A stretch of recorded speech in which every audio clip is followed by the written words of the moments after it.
तीर्थंकर भगवान महावीर स्वामी एक बार श्रावस्ती नगरी पधारे और कोष्टक उद्यान में विराजे। उस समय गोशालक भी उसी नगरी में थे और उन्होंने स्वयं को तीर्थंकर घोषित कर दिया था। गौतम स्वामी ने वहां के लोगों के मुख से सुना कि आज श्रावस्ती में दो तीर्थंकर एक साथ पधारे हैं। तो गोशालक के केवली तीर्थंकर होने की बात सुनकर उन्हें बहुत आश्चर्य हुआ और उन्होंने भगवान से वास्तविकता जानने हेतु सवाल पूछा। भगवान ने फरमाया, हे गौतम, गोशालक का कथन मिथ्या है।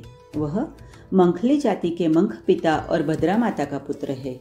वह जिन नहीं है, सर्वज्ञ नहीं है, तीर्थंकर भी नहीं है और एक समय में एक स्थान पर दो तीर्थंकर, दो चक्रवर्ती, दो वासुदेव कभी हुए नहीं, होते भी नहीं और भविष्य में होंगे भी नहीं और एक साथ मिलना भी असंभव है। यह शाश्वत नियम है।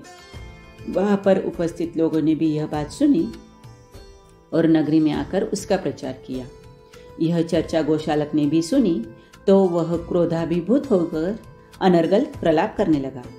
भगवान के अंत्यवासी शिष्य आनंद मुनि अपने बेले के पारने के लिए आहार पानी लेने नगर में गए। तब उन्हें अपने निकट बुलाकर गोशालक ने कहा, आनंद, तेरे धर्मगुरु धर्माचार्य श्रमण नाथपुत्र को जाकर कह दे कि तुम बड़े महात्मा बन गए हो, देवों और मनुष्य के वंदनीय हो गए हो, लोगों से प्रशंसित हो गए हो, अतः इसी से संतुष्ट रहना चाहिए। उनको मेरे विषय में अनाप शनाप नहीं बकना चाहिए। अगर उन्होंने अपना अनर्गल प्रलाप नहीं रोका तो मैं उन्हें सब शिष्यों सहित भस्म कर दूंगा, पर तुझे नहीं मारूंगा, तेरा रक्षण करूंगा, क्योंकि तू मेरा संदेश वाहक है।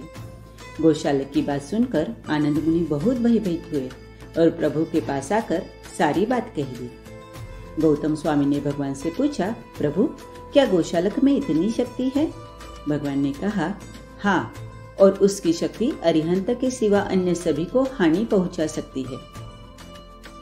उन्होंने आनंद मुनि को शांत किया और अपने सभी शिष्यों को कह दिया कि अभी गोशालक यहाँ आ रहा है और आकर वह अनाप शनाप बोलेगा, अपमानजनक उग्र भाषा बोलेगा। तब कोई भी अपना विवेक खोकर उसके साथ बात नहीं करे।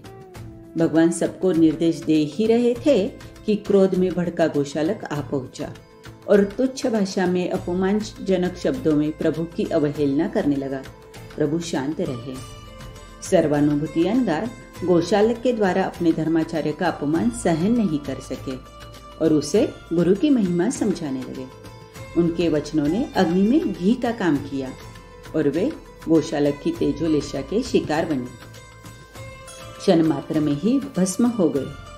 अब गोशालक और उग्रतापूर्वक बोलने लगा। तब सुनक्षत्र मुनि ने भी सर्वानुभूति अंगार के समान गोशालक को यथार्थ बात कही, पर गोशालक ने उन्हें भी अपनी तेजोलेशा से जलाया, परंतु पूर्ण रूप से नहीं जला पाया। सुनक्षत्र मुनि ने अपना अंत निकट जानकर भगवान को वंदन नमस्कार किया। सभी साधु साध्वियों से क्षमा याचना की, आलोचना की, प्रतिक्रमण किया, समाधि प्राप्त कर कालधर्म को प्राप्त हुए। फिर गोशालक भगवान महावीर के सन्मुख आया और अनेक प्रकार से उचित अनुचित वचनों द्वारा आक्रोश करने लगा। तब भगवान ने गोशालक को समझाने का प्रयास किया तो उसने क्रुद्ध होकर प्रभु पर ही तेजोलेशा का प्रहार किया।